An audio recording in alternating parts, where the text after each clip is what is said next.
Hello, ladies and gentlemen. Today we're going to continue talking about the human body system. And today's system is the integumentary system. And hopefully this little informational square deal gives you some insight to what's included. So it says facts about your skin. It is the largest organ in your body. Your skin is considered an organ. And as it says, it's the largest organ. It's 15% of your body weight. There's different types of skin, either the skin that has hair or the skin that doesn't. There's 3 layers. It says every inch of your skin has the exact stretchiness and strength for its location. So, each patch of your skin is a little stretcher depending on where it is. And the thinnest skin is your eyelids. So let me apologize now. I don't have my little tripod to hold up my thing, so it's going to be a little wobbly, but here we go. So I did the notes a little different, and you might think like, oh yeah, that makes more sense, Mrs. Ogura. Why didn't you do it like that before? But here we go. So first, let's talk about the structure. What's included in the integumentary system? Up there, we see the word sweat glands, oil glands, and a gland is just sort of like a little balloon that holds stuff. Skin, hair, and nails. That is the integumentary system. So we can see that your nails are considered part of the system, but nails are not living. You cut your nails, it doesn't hurt because they're not living. The same with your hair. But your skin is very much a living organ, full of blood vessels and nerves. You cut yourself, you can feel it. On the top right, we see kind of a cross-section of what layer of skin would look like, with veins and arteries, fat tissue, where your hair grows out of. Remember, there's parts of your skin, though, that have no hair follicles. And hair types, there's a million different hair types, as well as where the hair grows, like this guy's beard, for instance. So here's a little cross section showing us what pores are. So pores are just opening, and you know that if you complain oh, I have blackheads or whatever, that is just dirt, bacteria, whatever in those pores. You have an opening for sweat, and you have openings for oil on your body. We have the glands that hold the sweat. They make and hold the sweat until your body says release it. And then we have a hair follicle. That's where the hair grows out of. And this part is living. This part is not. Okay, so the follicle down here, this little red bulb itself is living, but the hair itself is not.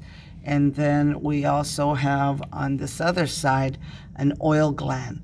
And oil is important. It's meant to keep your skin soft. If not, it's going to crack, and that is just an opening for infection. So let's look at the function of the integumentary system and its various parts. Number 1, it protects your body. It protects against infection coming in. It protects it against injury, sort of as a cushion. And it protects you from the sun rays. And nails protect your fingertips, which are so important because you have so many nerves there. It's one of the main ways you get around life, by feeling your way around. So ultraviolet rays from the sun come down, and you can see here this cell is a little darker than the rest. That's because it has what is called melanin. And melanin is sort of like a sunblock built in. The more melanin you're able to produce, the better for your skin. You block out those rays that can cause things like cancer. Okay, if you can't produce melanin, then you will burn. And we see our little man there with a sunburn. The second function of the integumentary system is that it helps hold water inside your body. Okay, so it holds water in, it's like you're wrapping, but it also removes waste. And the waste that the body gets rid of is sweat. Okay, sweat is considered a waste, but it's a helpful waste. So I'm sure you've tasted your sweat at some point or another. It's gone rolled into your mouth, and it is salty. So those salts that you taste, that is the waste your body is getting rid of with the water. It's easier to get rid of it. It says the human body has internal physiological self-cooling mechanism. The brain instructs the human body to exhaust sweat or to put sweat out in response to the degree of heat. So you see the little sweat gland there all curled up. It is full of water, and it collects those salts, and then it puts it out on your skin, and what happens is evaporation, and it makes you feel cooler. And you know that's true even more if you stand like in front of a fan. It feels so good. That evaporation cools you off. It's one way that your body keeps you in homeostasis, keeps you balanced, not too hot. Let's cool you down.